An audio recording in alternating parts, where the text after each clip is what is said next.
из Коми-Республиканского института развития образования, из города Сыктывкара, столицы Республики Коми. Меня зовут Татьяна Валерьяновна Хабарова. Я представляю кафедру дошкольного образования, начального общего образования нашего института. И вот так у нас сложилось в этом году, что 3 дня в ноябре прекрасного 2021 года мы посвятили встречам с авторами программы STEM-образования детей дошкольного и младшего школьного возраста. И сегодня уже 3-й день, когда мы работаем на коммуникативной площадке. Первый день мы говорили об авторской мультипликации, которая используется в образовательном процессе.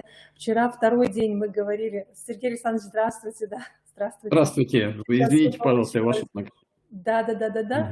Вот, ну, уважаемые коллеги, раз Сергей Александрович включился, я все-таки, я хочу вам его представить, потому что это, ну, наверное, попозже тогда придется это сделать, да. Поэтому вчера, продолжу свою мысль, вчера мы говорили об иностранном языке и о том, как развивать языковые способности у детей дошкольного возраста. Ну а сегодня мы будем говорить о STEM-образовании детей младшего школьного возраста. И разрешите вам представить Сергея Александровича Аверина. Это, наверное, такой идейный вдохновитель, координатор, руководитель вообще всего, наверное, STEM-образования, которое есть у нас в Российской Федерации. Это у нас генеральный, да, Сергей Александрович, генеральный директор компании президент, прошу прощения, LT Kudis, ну и человек, который душой и сердцем болеет за дошкольное образование в том числе, чтобы оно было современным, нужным, важным и интересным. И к нашему разговору, представлению присоединилась Наталья Сергеевна Муратхаджаева.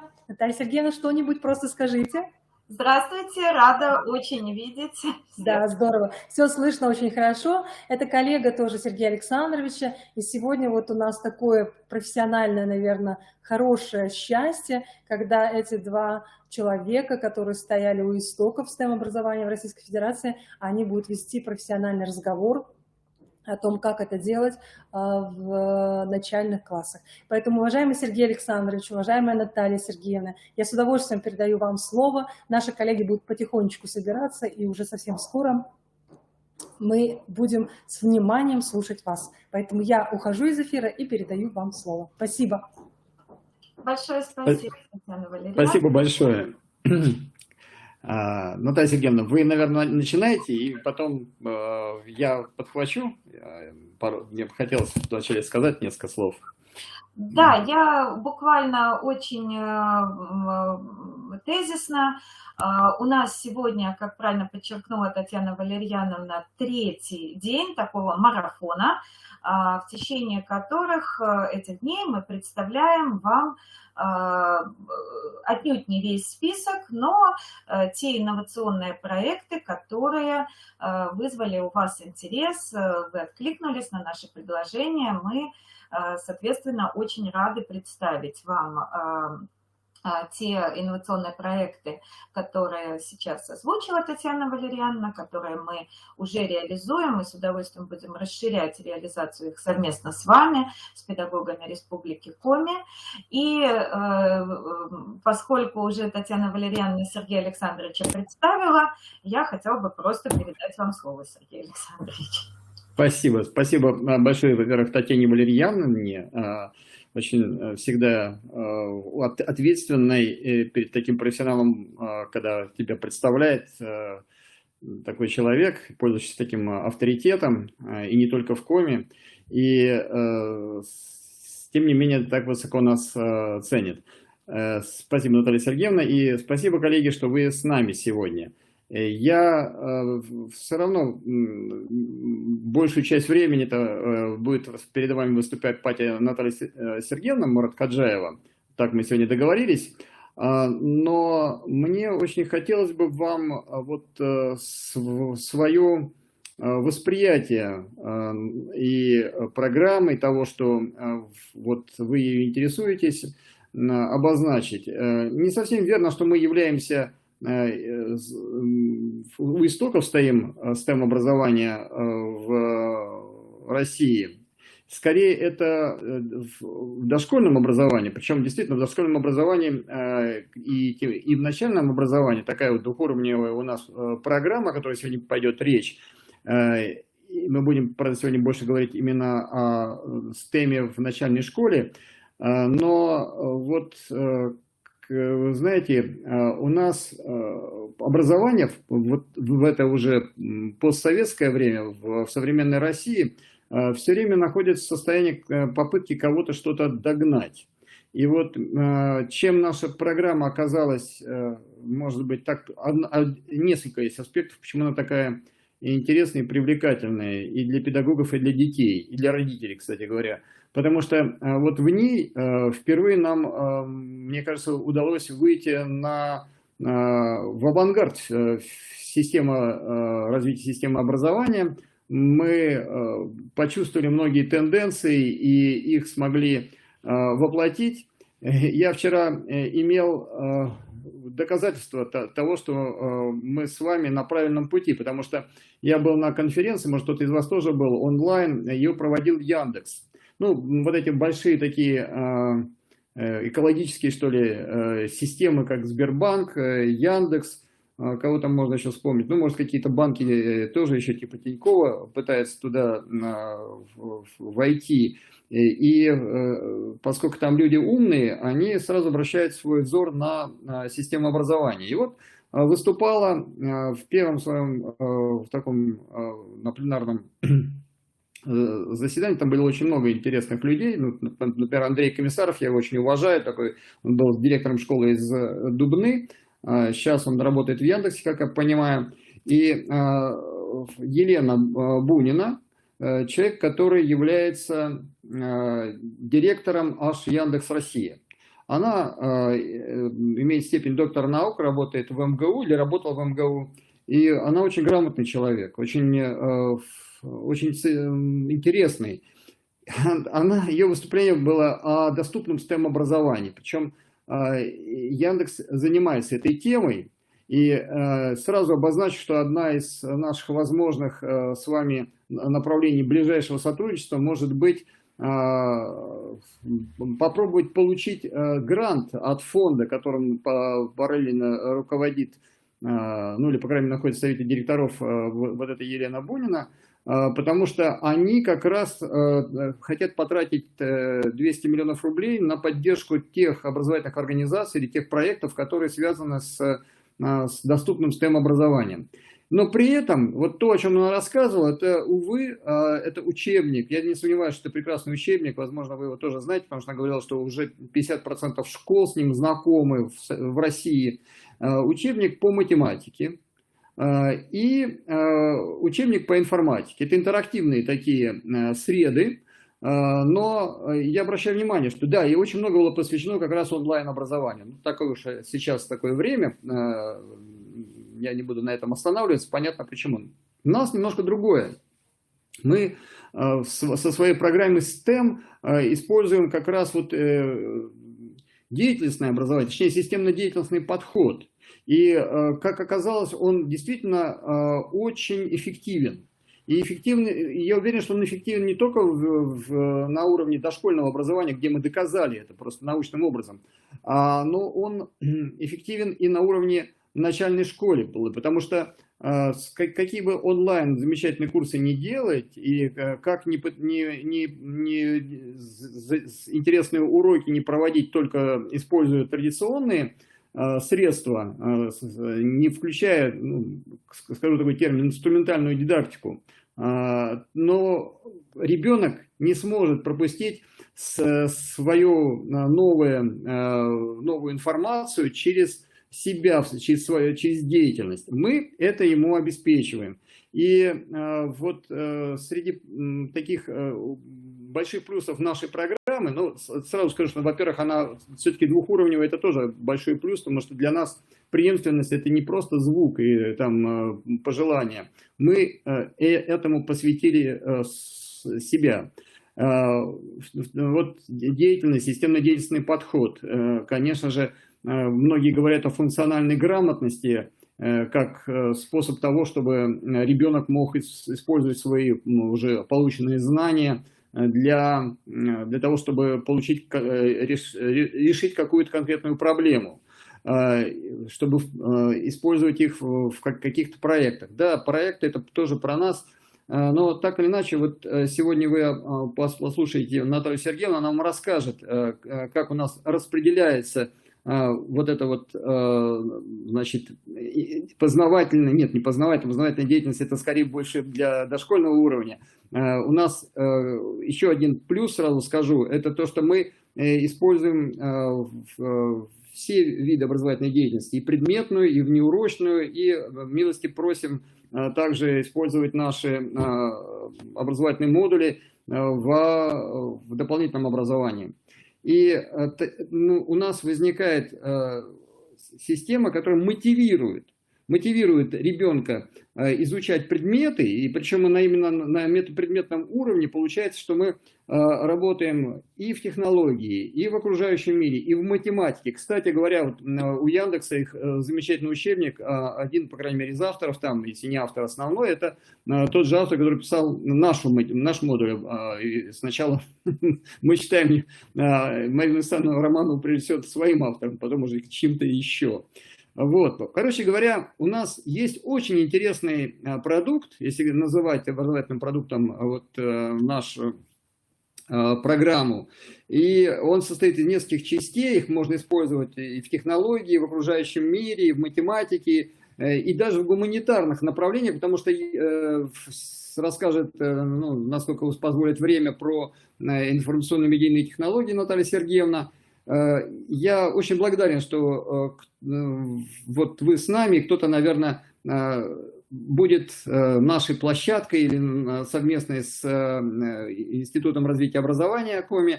И удачи вам, ну и берегите свое здоровье и своих близких. Спасибо.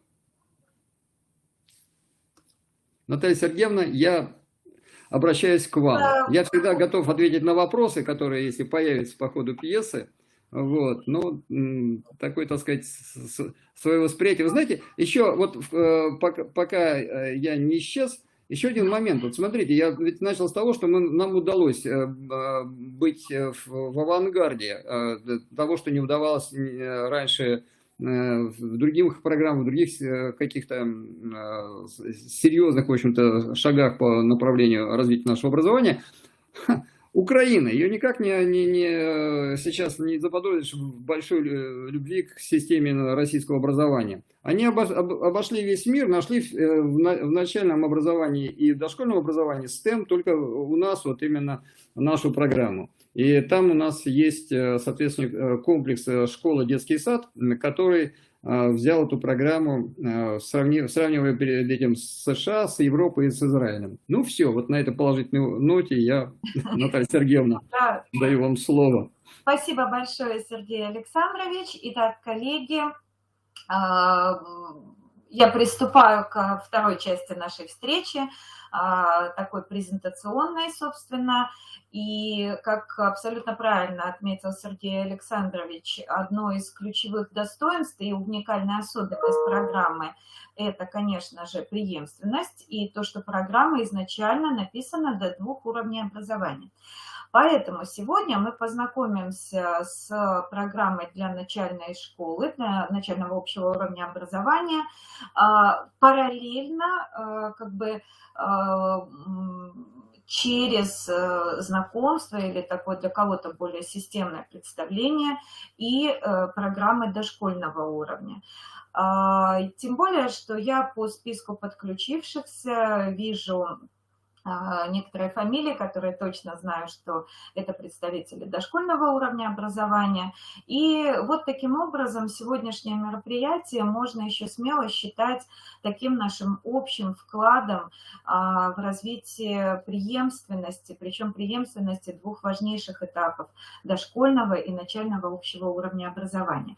Но буквально маленькая ремарка до того, как мы, собственно, начнем знакомиться с программой в целом и ее модулями в частности, когда и Татьяна Валерьяновна, и Сергей Александрович, да и я в маленькой вступительной речи говорила о том, что мы представляем вам в эти 3 дня 3 инновационных проекта, 3 направления деятельности. Это авторская детская мультипликация, это раннее обучение иностранному языку, и это STEM-образование сегодня для начальной школы. Хочется еще отметить, что есть очень серьезные разработанные направления нашей деятельности. Это инклюзивное образование, модуль ТЕКа. Это тоже все под, так сказать, крышей STEM-образования происходит. И сегодня, вот я не упоминала в эти 3 дня, сегодня мы только обозначим, приоткроем такое направление деятельности, как нейрончик. Это уже имеет непосредственную связь с сегодняшней нашей темой. И есть еще другие направления деятельности. То есть мы, наверное, вот очень хочется верить, что мы только в начале нашего с вами совместного пути.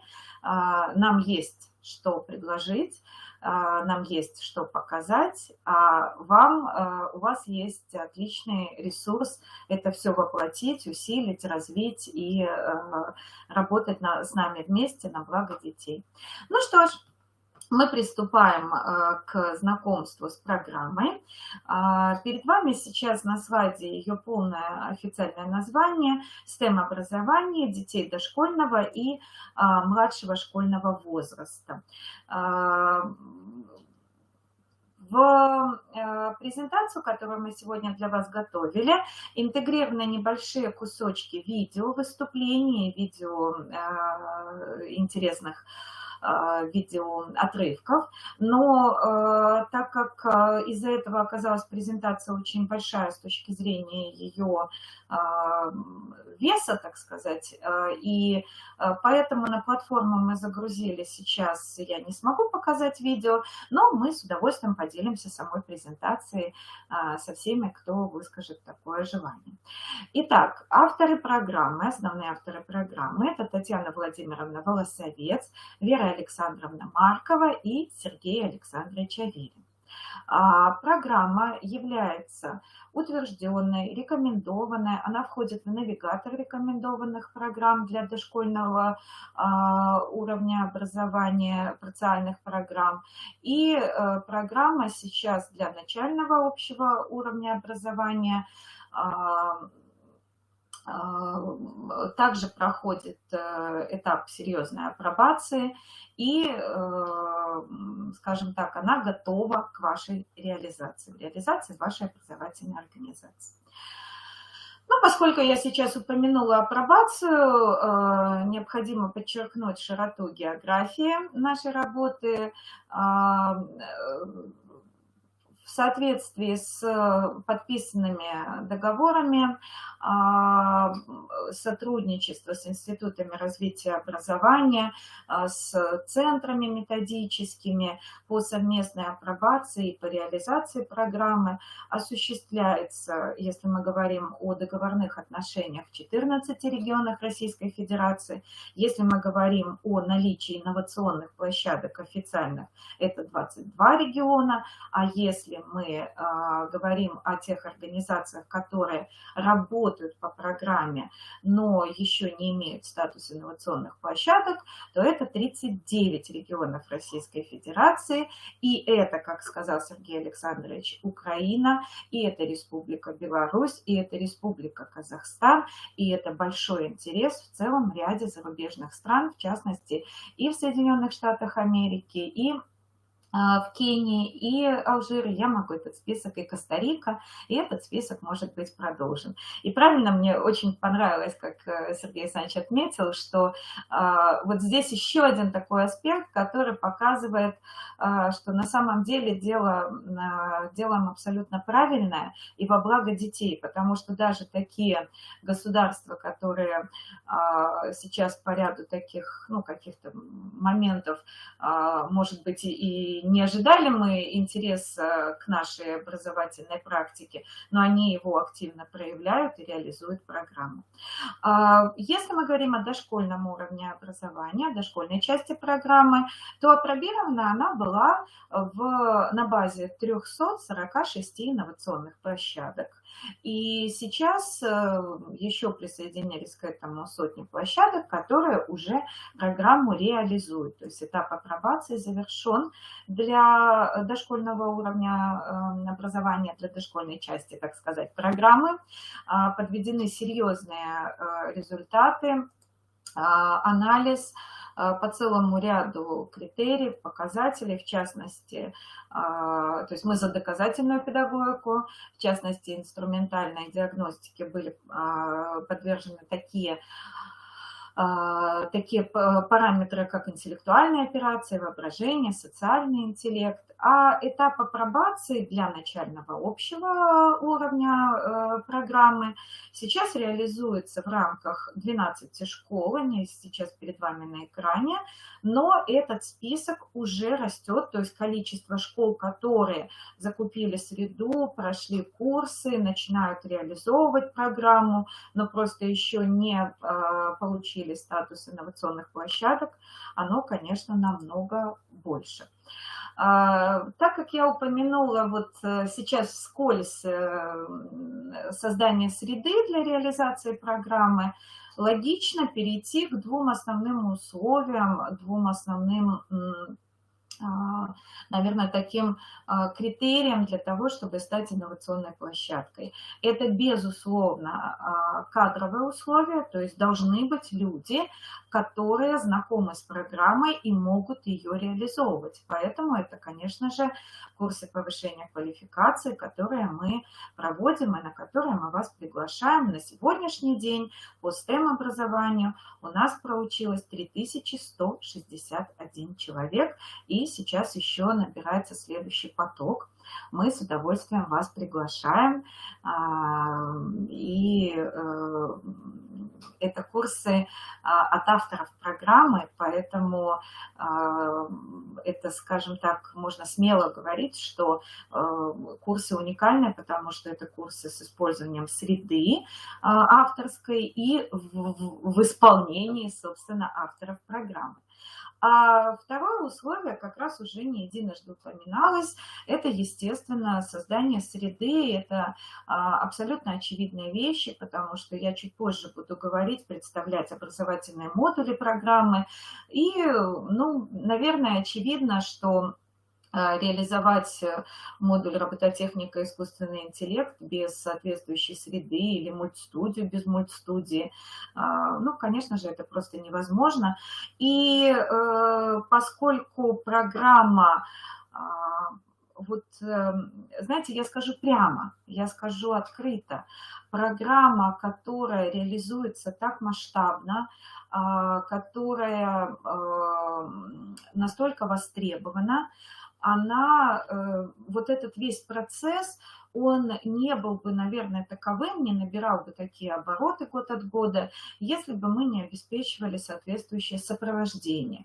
И это сопровождение, у нас есть целый ряд инструментов, участниками одного из таких инструментов вы сейчас являетесь, это наши добрые, партнерские, взаимоуважительные отношения с институтами развития образования, и в частности с вашим замечательным Институтом развития образования Республики Коми, то есть это совместные мероприятия, это наши группы в социальных сетях, например, STEM-образование дошкольников и младших школьников, Facebook. Это наши международные фестивали, где принимают участие тысячи людей, конференции, конкурсы. И, конечно же, это возможность публиковаться в официальном журнале развития детей и так далее. Все это справедливо и для дошкольников, и для младших школьников. Это я так сейчас, любя, говорю, конечно же, о специалистах соответствующих уровней образования. Я не буду сейчас останавливаться на подробном раскрытии ключевых особенностей программы и достоинств.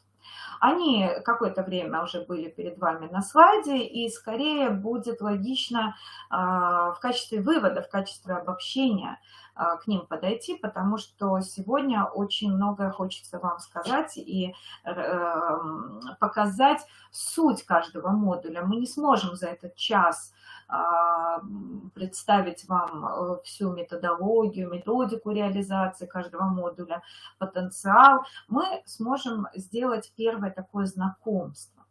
И опять же, абсолютно логично сказать, а что же такое образовательный модуль, да, почему мы вообще говорим о модулях.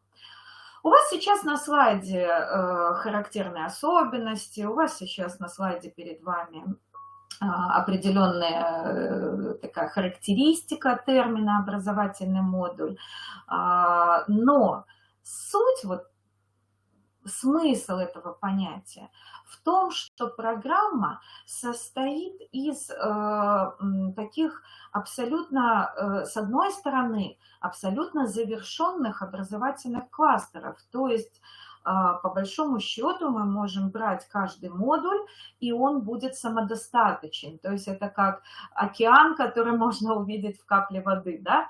И в то же время, самая, наверное, такая вкусность, да, какая-то удивительная возможность заключается в том, что интеграция модулей, их объединение, дает мощный синергетический эффект. То есть я могу взять, например, и реализовывать отдельно модуль робототехника и искусственный интеллект, и у меня будет и методическое сопровождение, и среда, и поддержка, и возможность развиваться в данном направлении. А если я присоединяю все модули и реализую программу полностью, то и вся программа в целом, и этот конкретный модуль дает гораздо больший эффект.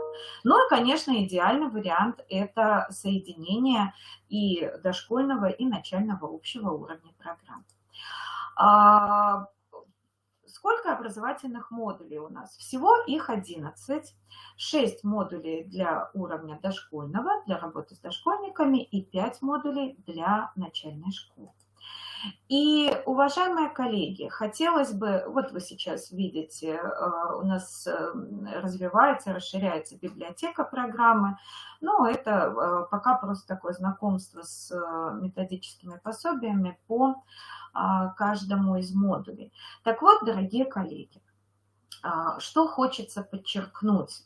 Вот сейчас наш следующий шаг – это представление, знакомство краткое с каждым модулем. Но что хочется подчеркнуть перед этим? Модули, образовательные модули программы являются возможностью не только преемственности между дошкольным и начальным общим уровнями образования, они еще являются возможностью горизонтальных линий по образовательным, ну, давайте я так скажу, по частям, да, используя термин, который все-таки применяется, когда мы говорим основная часть программы, базовая или вариативная, когда мы говорим о частях урочной, внеурочной, дополнительном образовании. Модули, вот это у них такая не просто изюминка, а это очень богатый потенциал. Модули дошкольного уровня образования выстроены таким образом, что они амплифицируют вашу основную часть, базовую часть основной образовательной программы, могут и должны быть реализованы в рамках вариативной части, как парциальные программы, и очень легко, замечательно ложатся и на систему дополнительного образования. А для начального общего образования модули выстроены таким образом, что они написанные все-таки, конечно, с акцентом на внеурочную деятельность, они в то же время реализуются и в деятельности урочной, причем в двух ипостасях, и как вариативная часть, в частности, предмет технология, и как возможность обогащения, амплификации и реализации урочной деятельности как минимум в рамках 4 предметных областей. И в то же время точно так же они замечательно могут дополнить ваше, простите за тавтологию, дополнительное образование. Таким образом, коллеги, вот прошу вас зафиксировать, мне очень хочется поставить здесь такой акцент. программа как вертикально обеспечивает преемственность между уровнями, так и связывает горизонтально, пронизывая вот такими смысловыми линиями различные части образовательных программ. А теперь давайте познакомимся с модулями. Логика нашей встречи будет выстроена следующим образом. Я буду очень кратко представлять модуль дошкольного уровня и более подробно останавливаться на модулях начального общего образования, с которыми имеется непосредственная тесная связь. В основе, мы всегда это говорим, STEM-образования дошкольников все-таки лежит модуль дидактическая система Фридриха Фрёбеля. Во-первых, потому что этот модуль действительно закладывает основы и конструирования, и это как бы пропедевтика и программирование, алгоритмизации, и это фактически первые шаги к робототехническому конструированию, и математическое развитие, фактически формирование элементарных математических представлений, ну, на мой взгляд, полностью коррелирует с данным модулем. Но и еще такой аспект, что это модуль, который фактически может быть реализованный в раннем и в младшем дошкольном, в раннем возрасте и в младшем дошкольном возрасте. Я буду представлять модули дошкольные, показывая небольшие видеоотрывки. И давайте, пожалуйста, несколько минут посвятим знакомству с модулем дидактическая система Фридриха Фрёбеля.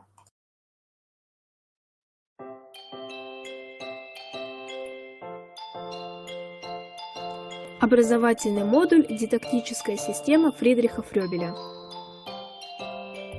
Образовательный модуль «Дидактическая система Фридриха Фрёбеля» лежит в основе STEM-образования, так как теоретические позиции и практические разработки автора созвучны с современными педагогическими идеями. Кроме того, дидактическая система Фридриха Фрёбеля в силу своей универсальности может выступать в качестве основополагающей для пропедевтики STEM-образования, поскольку в ней систематизированы знания всех перечисленных областей. Фридрих Фрёбель считал целью воспитания развитие природных особенностей ребенка, его самораскрытие. Фридрих Фрёбель считал целью воспитания развитие природных особенностей ребенка, его самораскрытие. С точки зрения педагога, Фридрих Фрёбель считал целью воспитания развитие природных особенностей ребенка, его самораскрытие. С точки зрения педагога, цель всеобщего образования состоит в том, чтобы дать возможность каждому ребенку стать развитой личностью, а не в том, чтобы с ранних лет готовить детей к определенному месту в обществе или обучать их какой-то профессии.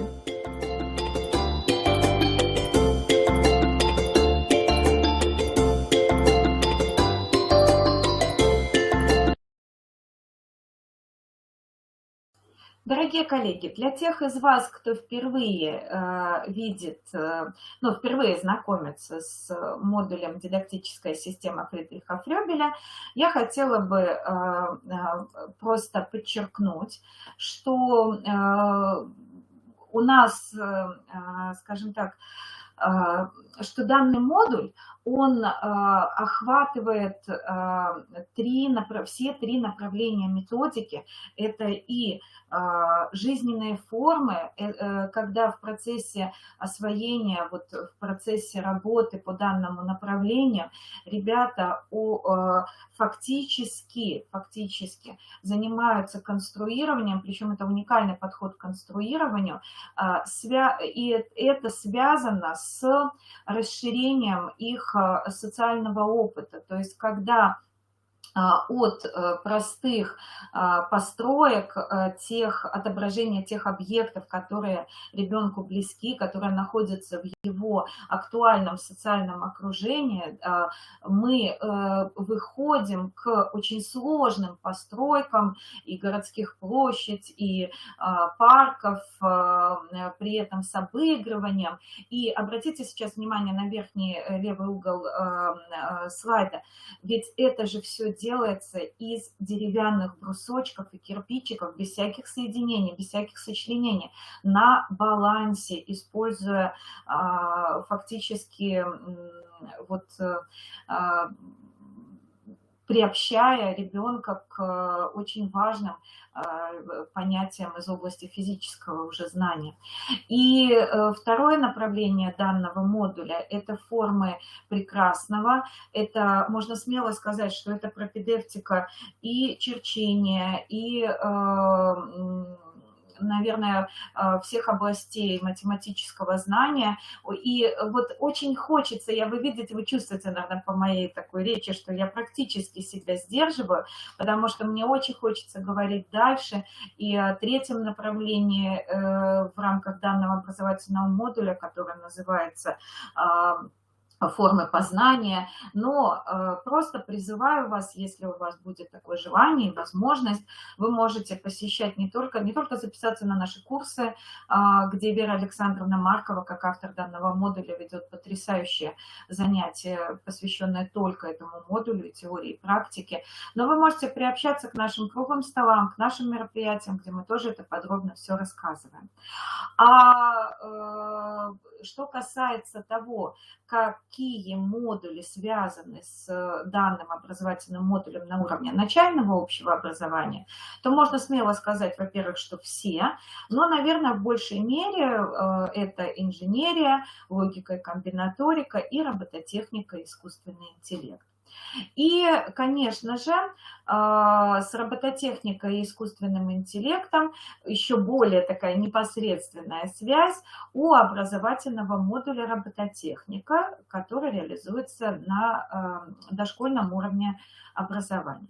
И вот поскольку я начала вот с этих двух образовательных модулей, дидактическая система Фридриха Фрёбеля и робототехника, то, конечно же, и первый модуль, который хотелось бы представить как модуль начального общего образования, это робототехника. Никто лучше Сергея Александровича, как автора данного модуля, о нем не расскажет, но чтобы не было все-таки у нас ухода в такую бинарную лекцию, да, чтобы все успеть в установленное время, в отведенное время, мы договорились с Сергеем Александровичем, что я расскажу некую общую информацию, а он потом дополнит. И сейчас на экране перед вами 4 основных робототехнических набора, которые, собственно, и являются основой среды данного образовательного модуля.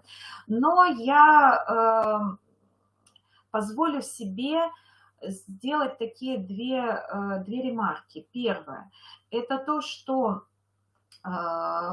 действительно данный модуль, поскольку он входит и в вариативную часть урочной деятельности по предмету технология и может быть также реализован во внеурочной деятельности, вот он, наверное, как никакой другой модуль отражает подход, который Сергей Александрович образно называет физкультурой и спортом высоких достижений. Если мы говорим о физкультуре, то есть о некой обязательной части, которая развивает личность ребенка, то построена работа вот с данными 4 робототехническими наборами. Это стажер А. Вот я просто так некоторые ознакомительные слайды демонстрирую. Это пробот, Лего Веду 2.0 и замечательный малыш Ботис. В самом образовательном модуле Очень прописана четко и конкретно методика работы для 1, 2, 3 и 4 классов.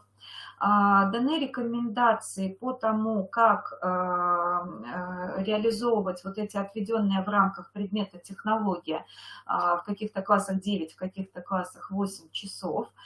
И также, скажем так, фактически прописаны Сергеем Александровичем в данном модуле рекомендации по тому, как организовывать занятия, как работать с классом по подгруппам. И если вас это заинтересовало, мы с удовольствием можем провести отдельный семинар, отдельную встречу на данную тему.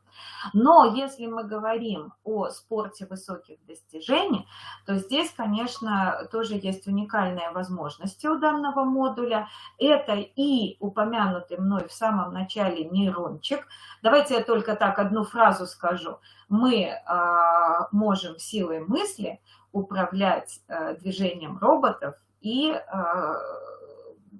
скажем так, как перспектива и возможность будущее – это управление силой мысли и движением квадрокоптера.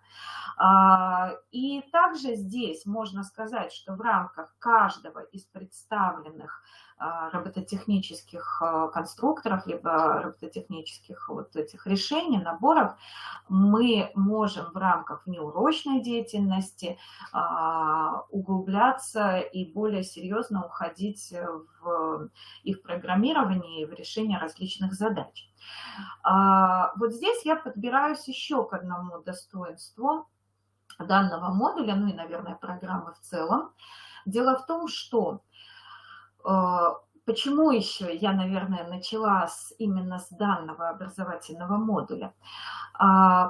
Потому что для начальной школы мы уже иногда сталкиваемся вот в самом начале с определенным таким недопониманием, когда люди говорят: так у нас закуплена робототехника, у нас работает кружок робототехники, мы и так, значит, по STEM работаем. Нет, коллеги, это не означает, если у вас реализуется дополнительная образовательная услуга по робототехнике, это совершенно не эквивалентная реализация образовательного модуля робототехника и искусственный интеллект как части STEM образования. Нет.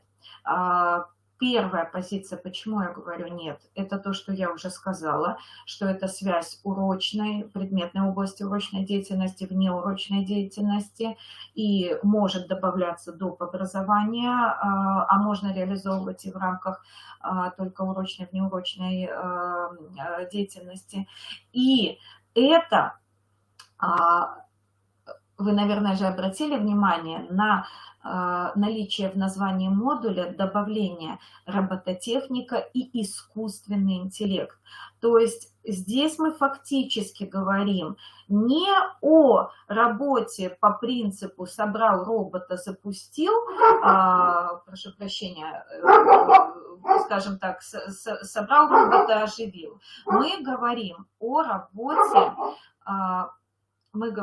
работе, которая ведет к тому, что ребенок начинает говорить языком техники, взаимодействовать с искусственным интеллектом. Мы говорим о формировании определенных представлений, умений и о системном формировании того базиса, который позволит ребенку в дальнейшем работать не только с этими конкретными роботами или приложениями, а экстраполировать свои умения, свои навыки на какие-то новые решения, которые 100% появятся. Ну что ж, а мы переходим с вами к знакомству с следующей группой образовательных модулей. Для дошкольного уровня у нас замечательно работает, широко реализуется, является неотъемлемой частью STEM-образования модуль экспериментирования с живой и неживой природой.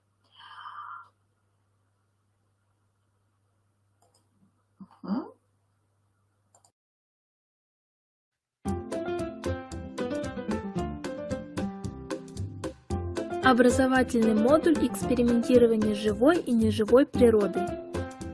Образовательный модуль экспериментирования с живой и неживой природой в части работы с детьми дошкольного возраста представлен методическими рекомендациями автора Ольги Александровны Головиной.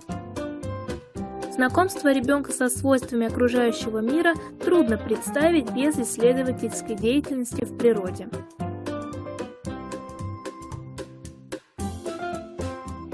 В науке эксперимент используется для получения новых знаний, неизвестных человеку в целом. В процессе обучения он применяется для получения знаний, неизвестных каждому конкретному человеку. Главное достоинство экспериментирования заключается в том, что оно дает детям реальное представление о различных сторонах предметов, явлений, их взаимосвязях друг с другом, другими предметами, а также со средой, в которой они находятся. Предметами, а также со средой, в которой они находятся.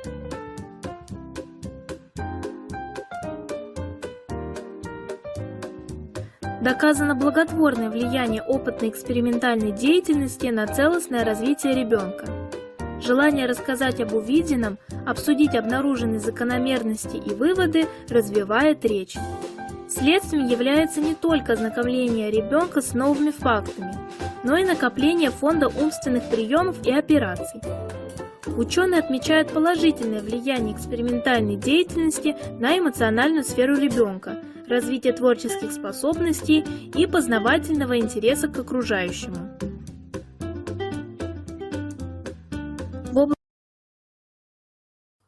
Вот так вот наши малыши, наши маленькие стемовцы, собственно, занимаются экспериментальной деятельностью, но я себе позволю немножечко даже дополнить и поправить наше видео. Сейчас, секундочку, я переключусь на презентацию, вернусь. Дело в том, что модуль для дошкольного уровня нашей программы, он зиждется все-таки не просто на там, экспериментальной деятельности или там, на демонстрации опытов. В основе данного модуля лежит методика исследовательского обучения детей дошкольного возраста, и которая предполагает, конечно, последовательное развитие исследовательских способностей детей, таких как способность увидеть проблему, поставить вопросы разных типов, выдвинуть гипотетическое предположение, да, то есть конкретно что-то проверять, изучать, и делать выводы, умозаключения, классифицировать, проводить эксперимент, организовывать его. И, конечно же, развитие умения наблюдать, развитие наблюдательности. Сейчас на слайде лишь небольшая доля среды, которая помогает развивать познавательную активность детей, и благодаря вот работе с данной средой мы, собственно, и реализуем представляемый модуль. Что же происходит на уровне начального общего образования? Там вот, наверное, закономерный этот следующий шаг, и не зря я сейчас упомянула про методику исследовательского обучения, потому что для начального общего уровня образования соответствующий модуль, вот, который очень тесно связан, называется исследовательская деятельность. Он уже ставит конкретно своей целью развитие исследовательских способностей детей и фактически позволяет интегрировать, вот я продолжаю разговор о таких горизонтальных связях, которые обеспечивает реализация нашей программы, интегрирует различные предметные области начальной школы, поскольку исследовательская деятельность детей может и, наверное, и должна разворачиваться в рамках различных сфер и областей, которые интересуют ребенка, потому что в этом смысл исследовательской деятельности, в том, что это не навязанная, да, не какая-то тема, которая должна быть, по мнению взрослых, изучена и реализована. Исследовательская деятельность строится на самом главном, на познавательной активности самого ребенка, на его интересе и на том, что мы даем инструмент к тому, чтобы ребенок научился самостоятельно получать ответы на свои вопросы. И закономерный результат реализации данного модуля вы видите на слайде. Это стремление к самостоятельному изучению окружающего мира и способность самостоятельно и творчески осваивать новые способы деятельности. В чем же такое, я не хочу говорить отличие, но в чем же специфика данного модуля? С точки зрения среды специфика очень такая четкая, потому что фактически по каждому из представленных разделов вы видите механика, магнетизм, акустика, оптика, окружающий мир, микромир. Фактически по представленным разделам есть отдельные готовые чемоданчики с оборудованием полностью на класс. То есть вы берете, например, чемоданчик механика, вот вот он перед вами. И что вы получаете? В чемоданчике аккуратно сложено все оборудование, ну, за исключением там, не знаю, бумага, ножницы, ну, какие-то вещи, которые легко можно найти, и нет смысла никакого было их помещать в отдельно вот этот чемодан.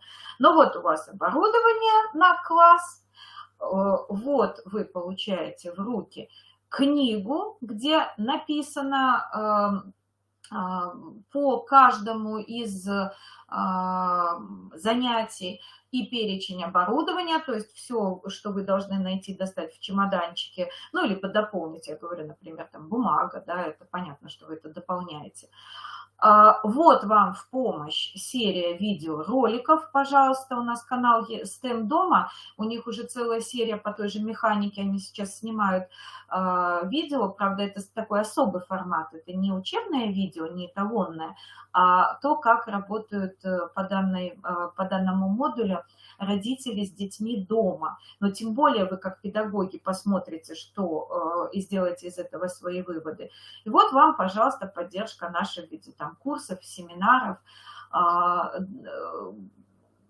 Собственно, наверное, единственное, что я могу добавить, что и по всем остальным модулям все, что я сказала, тоже справедливо. Но что касается данного модуля, то, конечно, наличие вот этих вот отдельных чемоданчиков под практически каждую область, каждый раздел курса, это такая его отличительная черта. Движемся дальше. STEM-образование, его, наверное, не просто такая важная часть, а просто невозможно представить STEM-образование без математики. Математика – царица наук, математика – царица и STEM-образования. И, конечно же, математика представлена и для дошкольного уровня образования, и для начального общего уровня образования в рамках нашей программы. Давайте немножечко познакомимся с модулем «Математическое развитие для дошкольников».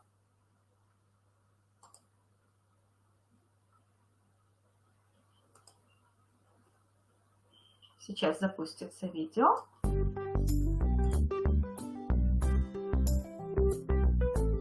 Образовательный модуль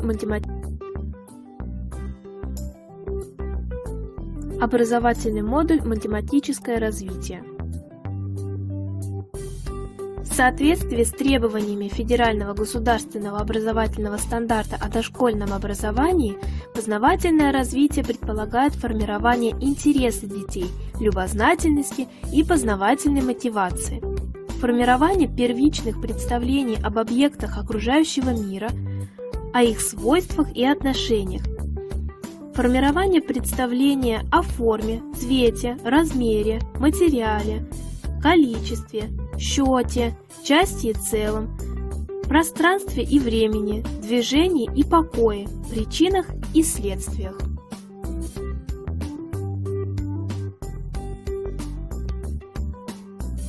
Конкретное содержание образовательных областей зависит от возрастных и индивидуальных особенностей детей. Определяется целями и задачами программы и может реализовываться в различных видах деятельности – общении, игре, познавательно-исследовательской деятельности.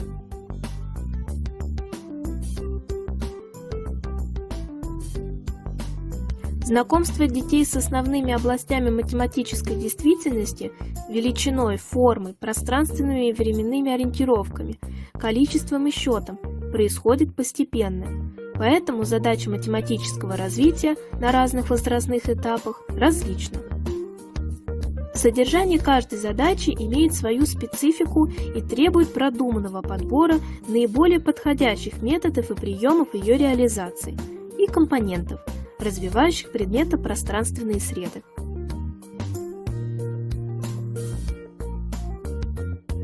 Содержание модуля характеризуется комплексностью. В нем. Уважаемые коллеги, я хотела бы подчеркнуть, что в целом для всей программы STEM-образования не просто даже характерен, а в основе и самой идеи программы лежит принцип детоцентризма. То есть для нас самое главное – это ребенок, это развитие личности детей. И, наверное, это основной ответ, почему и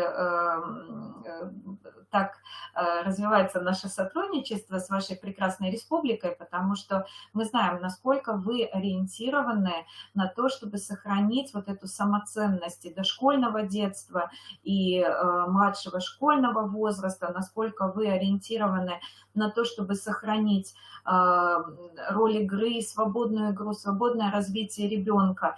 И поэтому, вот, мне кажется, вот поэтому мы настолько созвучны с вами.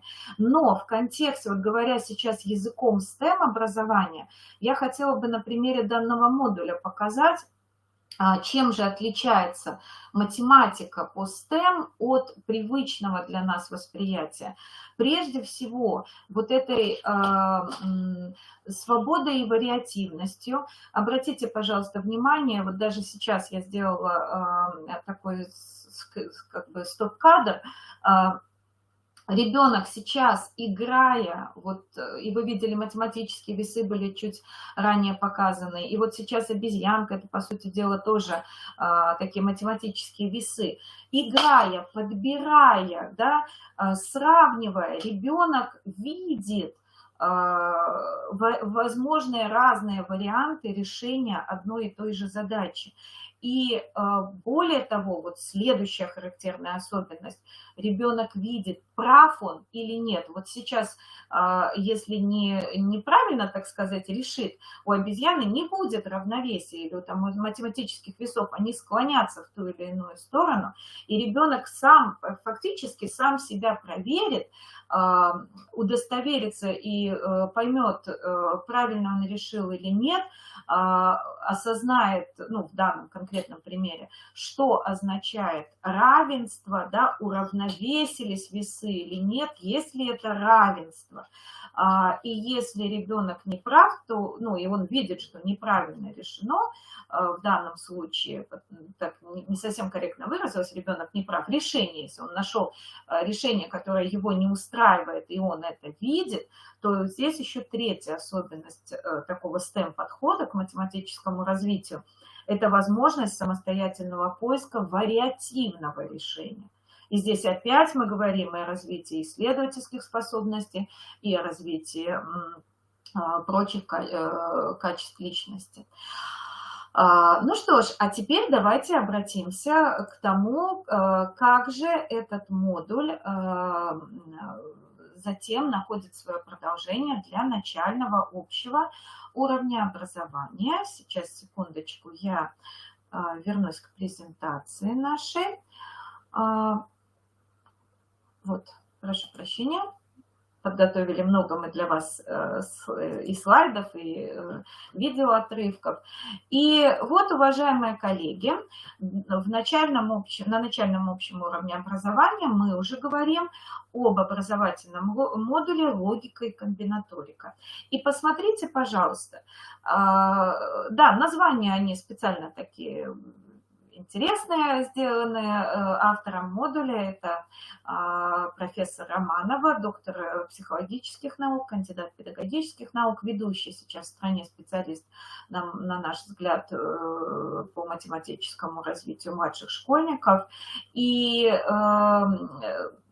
Марина Александровна, несмотря на то, что дала такие очень интересные названия: живой счет, волшебная величина, геометрические этюды, мир чисел, калейдоскоп информации, тем не менее за этим мы видим, что сохраняется, с одной стороны, полное соответствие тем ключевым разделам, которые должны освоить дети уже в рамках школьного обучения, а с другой стороны добавляется вот опять вот эта уникальность, сохраняется и вариативность, и свобода, и опора на среду, и в то же время добавляется еще, видите, целый блок, отдельный блок, работа с информацией.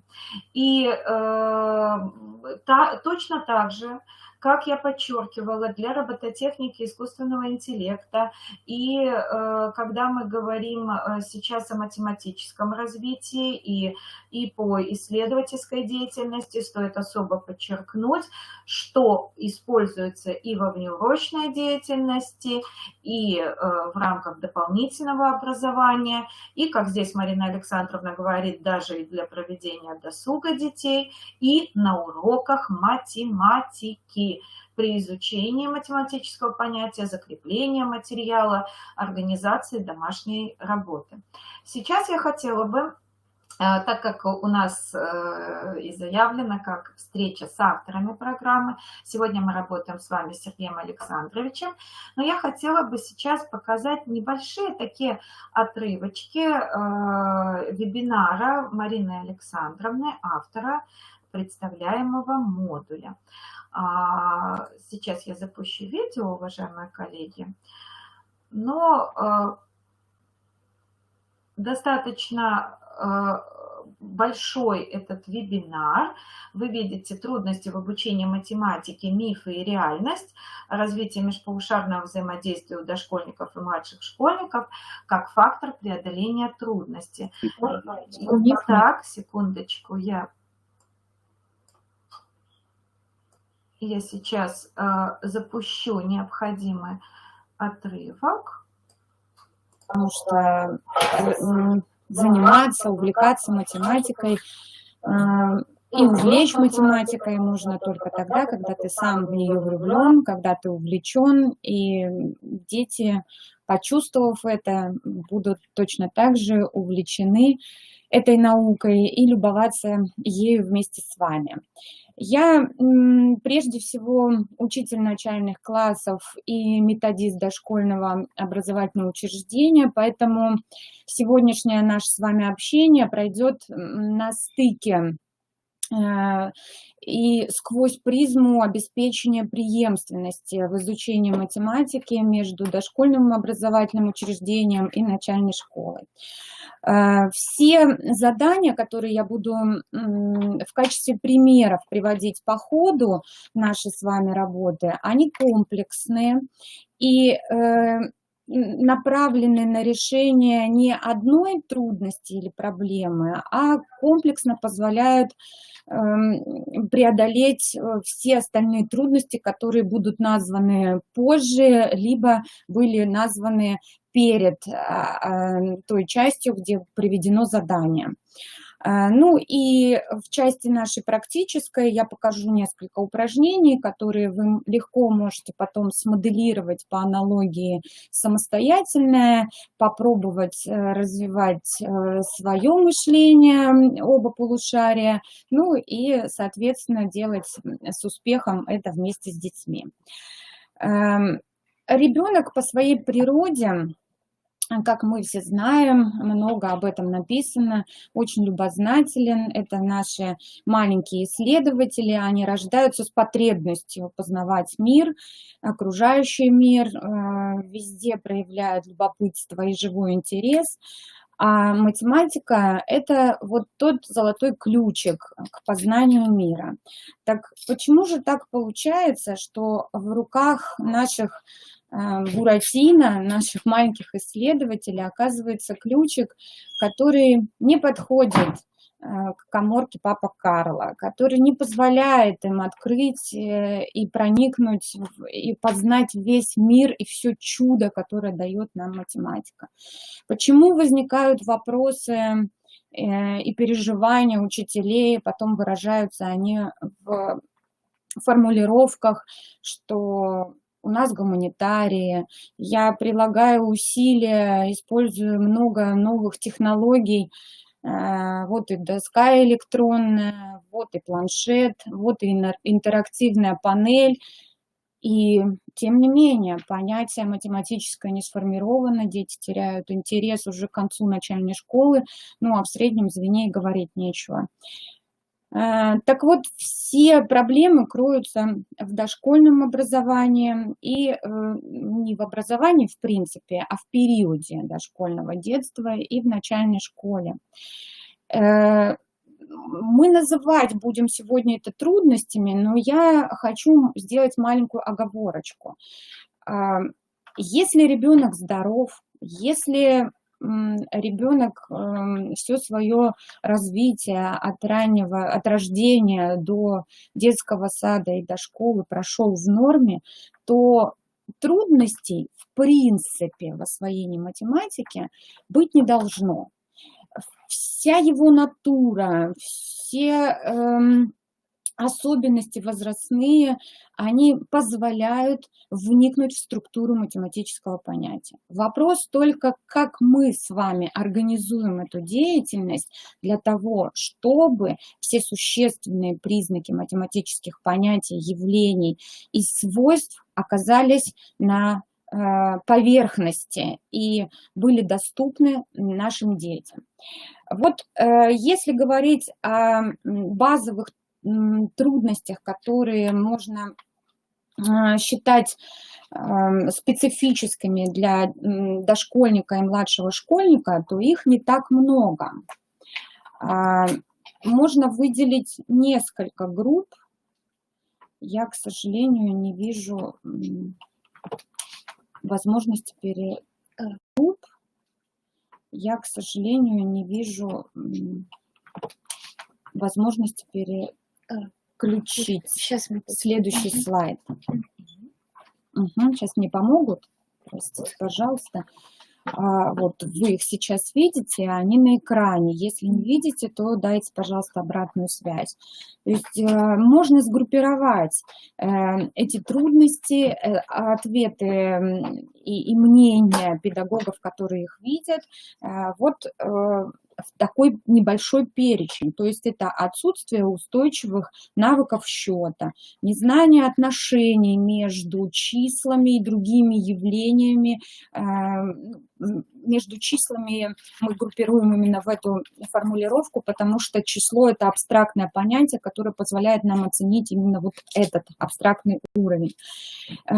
Большая трудность в переходе от конкретного к абстрактный план действий. С одной стороны, это проблема возрастного характера в связи с ведущим типом мышления, и мы понимаем, что наглядно-образное мышление, оно преобладает в этом возрасте, и мы только делаем первые шаги при переводе в абстрактный план действий. Но, тем не менее, в связи с тем, что наука математики больше абстрактная, она, конечно, требует перевода в абстрактный план действий, и, соответственно, мы выделяем эту трудность. Следующая трудность, которая делает препятствия на пути освоения математики, это нестабильность графических форм и неумение решать арифметические задачи. Мы объединяем в понятие арифметическое как начальную школу, но под словом задача мы здесь будем понимать не только типовой для начальной школы текст по структуре, напоминающий текстовую задачу. В этом смысле я сейчас говорю о задаче вообще, как математического объекта. Ну, И еще одна группа трудностей или одно затруднение – это интеллектуальная пассивность. Это то, что педагоги называют «да им не интересно». И на вопросы, связанные с трудностями, какие вы испытываете, как преодолеваете, мне, например, отвечают часто: Марина Александровна, вы знаете, какие дети? Они совсем другие, им сейчас ничего не интересно, у них невозможно вырвать планшеты. Им родители дают и игрушки, и планшеты, и телефоны в руки. И вот мы с вами такие оказываемся бедные, несчастные и беспомощные. Нет, не в планшете дело. И не в том, что не так делают родители, хотя делают они много того, что затрудняет нашу с вами профессиональную деятельность и немного недопонимают специфику нашей деятельности, поэтому думают, что мы волшебники и сразу можем компенсировать все то, что не делалось в семье до того момента, как их дети попали в руки прекрасные педагогов, которые сегодня в том числе зарегистрированы на наш семинар. Уважаемые коллеги, я намеренно показала несколько минут видео данного по три были причины. Во-первых, хотелось очень представить вам еще одного автора нашей программы. Это Марина Александровна Романова, автор образовательного модуля «Логика и комбинаторика» для начальной школы. Вторая причина была, я не смогла себе отказать в таком удовольствии, чтобы еще раз подчеркнуть, что весь наш авторский коллектив, с одной стороны, да, мы все либо кандидаты наук, либо со званием доктора наук, но тем не менее мы все действительно по-настоящему очень практикоориентированы. И посмотрите, пожалуйста, как профессор Романова себя называет. Она всегда говорит: я учитель начальных классов.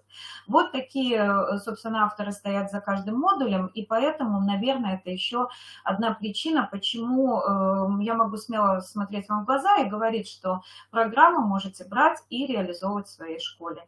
Она написана все-таки людьми, которые имеют тесную связь с практикой. Ну а основная причина – это, конечно, эти затруднения, которые сейчас перед вами на экране.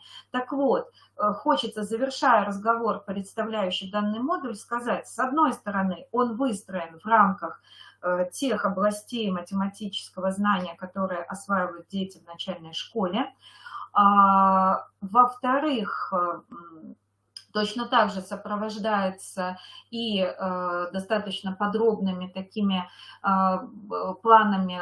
Это не конспекты занятий, но фактически описано и оборудование, которое потребуется для каждого вашего занятия, и план, и выводы, которые собственно, предполагается, что учитель подведет к данным выводам, к данным понятиям детей. Но еще есть третий аспект, что этот модуль системно направлен на преодоление тех трудностей, которые вы сейчас видите на экране перед собой. А мы с вами возвращаемся к презентации и продолжаем наше знакомство с образовательными модулями программы и переходим к следующему блоку. Это конструирование. На уровне дошкольного образование программа включает модуль лего-конструирования, но сейчас уже, конечно, будет даже более правильно сказать STEM-конструирование. И позвольте мне, опять же, в небольшом видео его представить вам.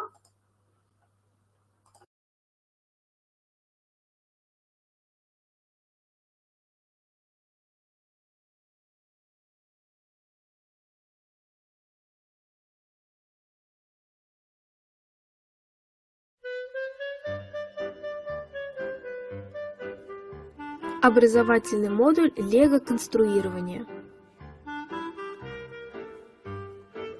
Детская игра конструирования, как один из специфических и предпочитаемых детьми видов деятельности, занимает достойное место как в методологии, так и в практике образования.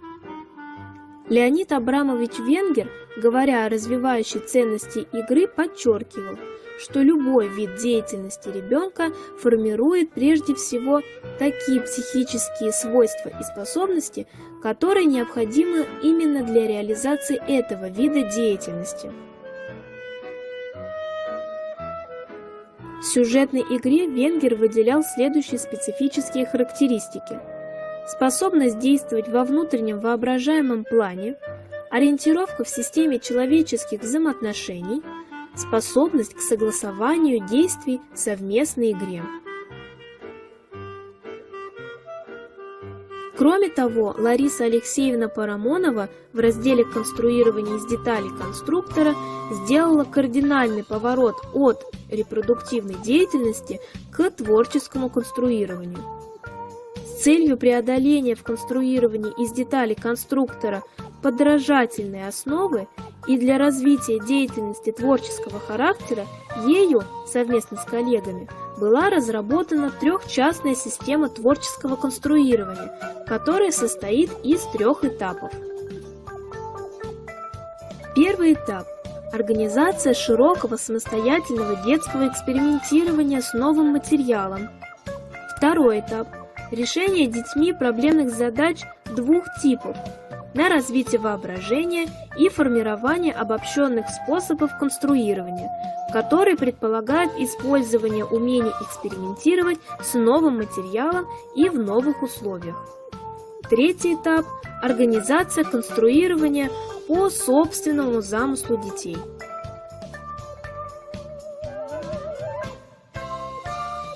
С появлением робототехнических наборов появился 4-й этап – оживление конструкции робота на основе программирования, что позволяет считать образовательное решение LEGO Education соответствующим принципам современного образования.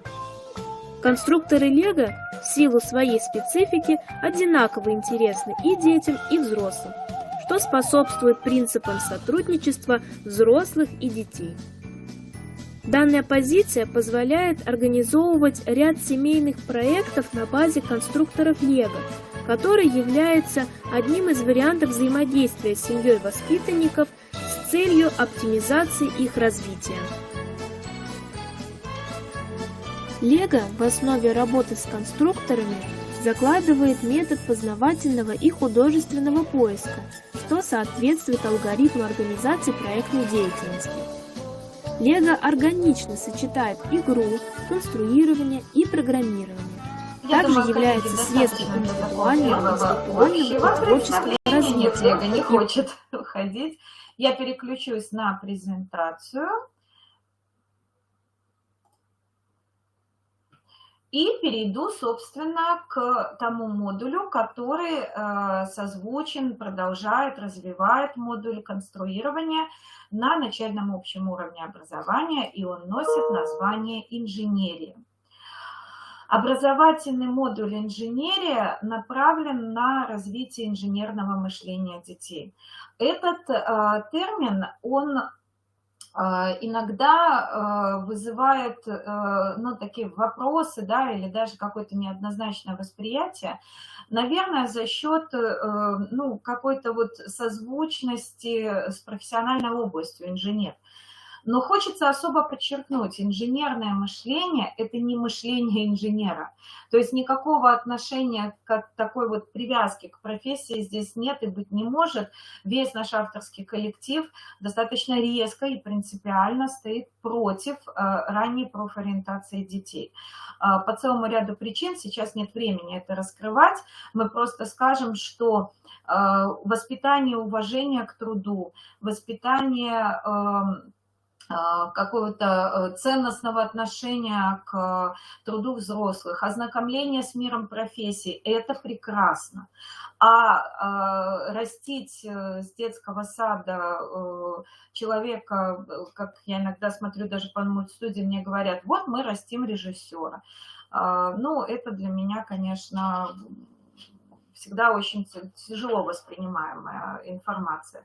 А что касается инженерного мышления, это тот тип мышления, который и формируется в процессе инженерии, в процессе решения инженерных задач. А что такое инженерные задачи?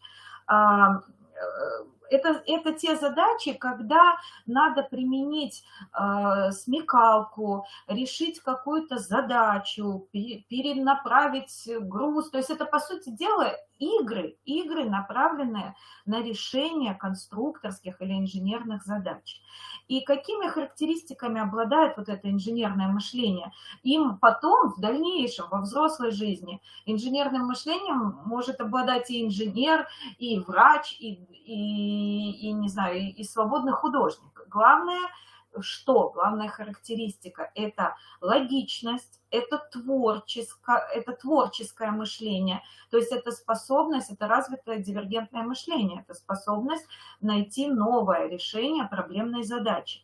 Это техническое мышление, то есть когда ты понимаешь принцип работы технических объектов. Есть такая шутка, да, что я все починил методом научного тыка. Конечно, это я беру в кавычки, конечно, это шутка. Но почему у кого-то получается, а у кого-то нет? Значит, кто-то в принципе осознает, как это все устроено, как это работает и на что теоретически, условно говоря, можно нажать, чтобы все получилось. И это, конечно же, мышление конструктивное, то есть это умение строить модели, решение поставленной задачи. И, конечно же, это характеристика такая, как исследовательская. Вот. Ну и исходя из этого, то есть с опорой на вот эту цель, можно сказать, что модуль инженерия, он, с одной стороны, имеет огромную содержательную связь с конструированием, а с другой стороны, это не просто там, скажем, я сейчас пытаюсь подобрать эпитет, то есть это не конструирование, как вот мы привыкли, что это конструирование там, по образцу или по замыслу, но я, конечно, сейчас оперирую примерами из области дошкольной педагогики, но тем не менее.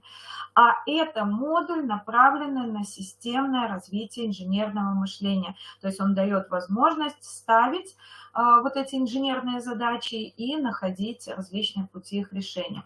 Какими средствами? Так же, как и во всех других модулях. Среда, то есть это автор модуля Сергей Александрович Аверин, я свидетель этого, насколько долго и тщательно подбиралась среда к данному модулю. Каждый конструктор, включенный в данный модуль, прошел серьезный кастинг. И выстроены они тоже в логике, то есть как дети знакомятся с каждым из конструкторов, с каждым из типов конструирования и какие инженерные задачи могут решать дети. И точно так же этот модуль подкреплен методическим пособием, и точно так же он подкреплен нашим сопровождением авторским. И с удовольствием представляю, завершая уже наш сегодняшний разговор по знакомству с образовательными модулями, образовательный модуль, связанный с мультстудией. Вот цель программы на дошкольном уровне образования звучит как развитие интеллектуальных способностей детей средствами познавательной активности и вовлечения в научно-техническое творчество, а на уровне начального общего образования программа уже ставит своей целью развитие компетенций детей и способностей к их самостоятельному и творческой реализации. И вот везде вот это научно-техническое творчество, вот эта творческая характеристика, наверное, в очень большой мере выражается как раз в модуле, связанном с мультипликацией. Про мультстудию для дошкольников мы с вами 2 дня подряд разговаривали. И я только напомню, что у вас есть возможность посмотреть записи, познакомиться с мультстудией «Я творю мир», познакомиться с мультстудией «Союз Мультелти». А сейчас я в той же логике, в которой говорила о всех предыдущих модулях, представлю именно модуль для начальной школы. Это информационные и медийные технологии. Модуль включает 3 раздела. раздел «Мультстудия», где с опорой на потрясающее, простите за нескромность, оборудование, театрально-анимационный блок «Союз Мультэлти», автором которого является Вера Александровна Маркова, и я тоже имею честь быть соавтором данного образовательного решения. Это целиком отечественная разработка компании «Элтикудис» в партнерстве с «Союз Мультфильм». Так вот, с опорой на эту среду мы знакомим детей с 8 анимационными техниками и съемками мультфильмов в комбинированной технике. Это раздел 3D-ручка, где мы фактически через создание элементов, фонов, атрибутов для мультфильма делаем шаг, такой интересный шаг, одновременной каллиграфии и к основам стереометрии.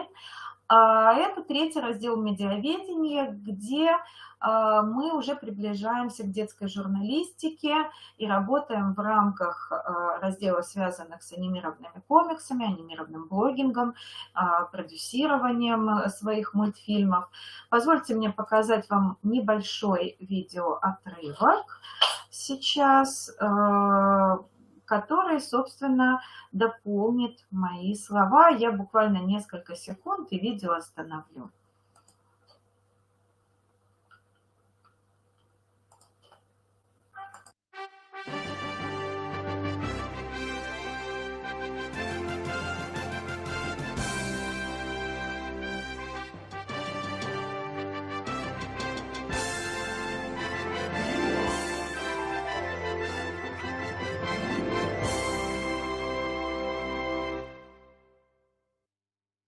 Дорогие друзья, сегодня я с удовольствием от лица большого авторского коллектива представляю вам уникальную отечественную разработку для авторской детской анимации, театрально-анимационный блок «Союз Мультэлти».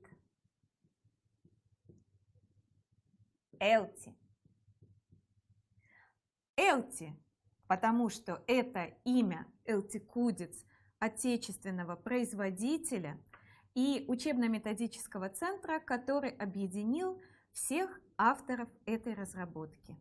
А «Союз Мульт», потому что данный театрально-анимационный блок создан в партнерстве со всеми нами самой-самой любимой киностудией «Союз Мультфильм».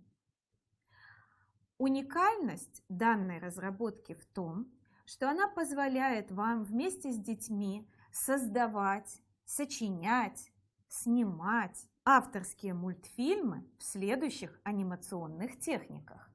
Объемная пластилиновая анимация,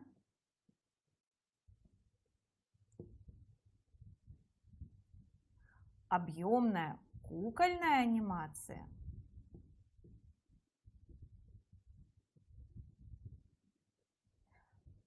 песочная анимация, анимация в технике Эбро, перекладка,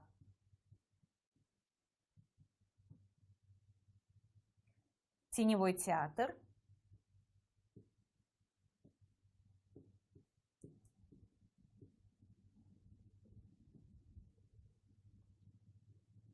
и самое удивительное и открывающее, наверное, самые большие возможности с точки зрения развития личности ребенка и содействия его художественно-эстетическому, творческому развитию, это возможность снимать в технике комбинированной, причем объединяя 2, 3, а иногда даже 4 анимационные техники.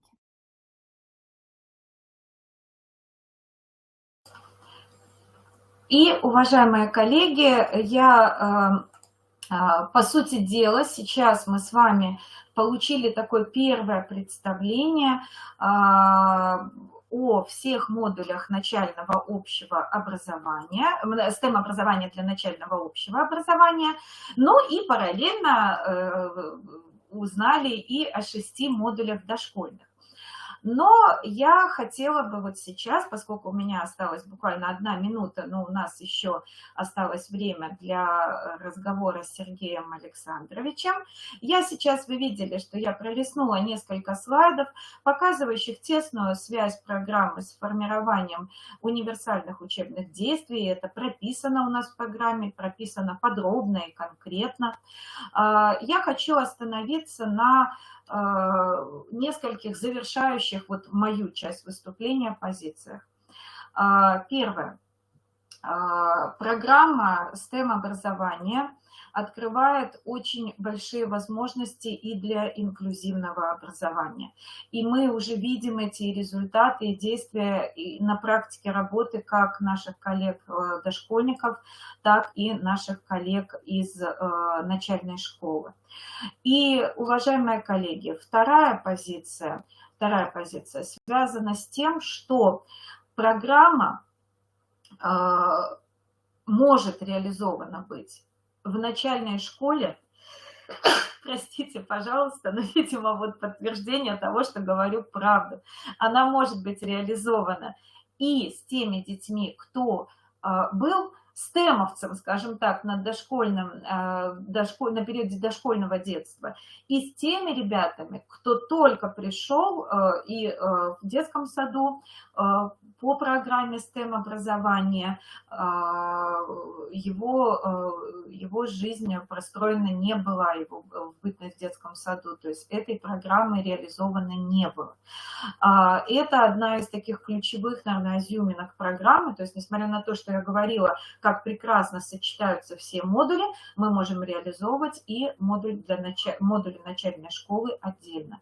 И третья такая для меня последний тезис, завершающий мое выступление, это то, что программа основана на ключевых принципах детоцентризма, культуросообразности, природосообразности, деятельностного подхода и принципах безусловной поддержки педагога. Реализуя эту программу, вы получите в руки и методические пособия, и возможность участия в разных активностях и мероприятиях, и поддержку, и сопровождение. То есть здесь только ваше желание, и наша совместная работа будет с вами выстроена. А сейчас я с удовольствием передаю слово Сергею Александровичу. И пока Сергей Александрович подключается, хотела сказать, что очень приятно мне было прочитать сообщение в чате, где написано, вот, где получить все видео. Мы с удовольствием все представленные видео передадим Татьяне Валерьяновне. Я думаю, что это будет самый удобный вариант для того, чтобы вы могли их посмотреть. Сергей Александрович, подключайтесь.